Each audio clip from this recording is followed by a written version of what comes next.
to be gone through to shut it down, then again to start it up as well. So they've begun this process. Now, this site is jointly owned by the Swiss company and a Chinese company, PetroChina. Coming up again there.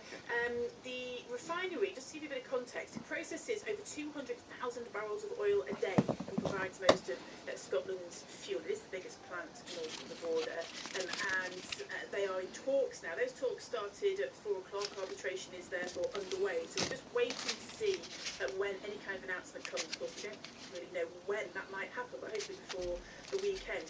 Joining me now is Nick McGregor, who's an oil analyst at Redmayne Bentley Stockbrokers. Thanks for coming to speak to us. Just describe to us how important this particular refinery is and how much impact it could have if it closes down. Well, potentially it could have huge impact. This refinery processes something in the region of 200,000 barrels of crude oil a day. But it's worth bearing in mind that the UK has stocks both of crude oil and a strategic reserve of what refineries produce, of the unleaded, of the diesel, of the jet fuel and so on, that business needs to keep going. And those reserves are fairly empty. So a couple of days of shutdown at Grangemouth won't impact supplies to consumers. The real issue is whether or not those reserves are in the right place to kick in and to replace that lost supply. Are they in the right place? They're geographically fairly spread around. The difficulty is they're not held in a central reserve. The companies working in oil markets are charged by the government with the job of holding those reserves on the government's behalf, so they're fairly scattered around.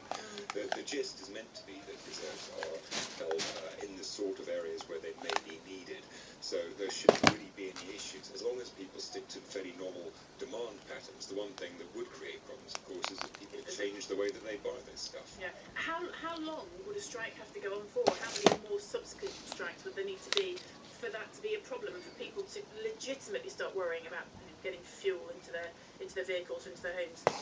Well, leaving out the regional issues of getting those reserves into the right places, the UK as a whole holds enough that, and to be quite honest, Grangemouth could shut for months and it wouldn't make any huge difference to whether there will be enough diesel and unleaded in the UK.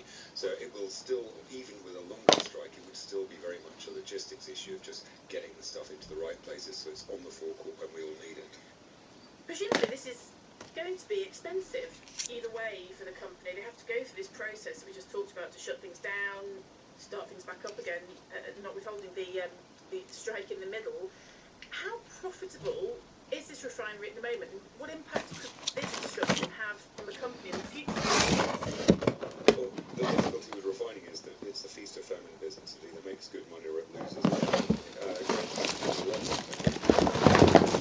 According to its owners, and that's not uncommon. Most of Western Europe has too much refining capacity and most of it is losing money. So the real difficulty from an industrial relations point of view is, of course, those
what?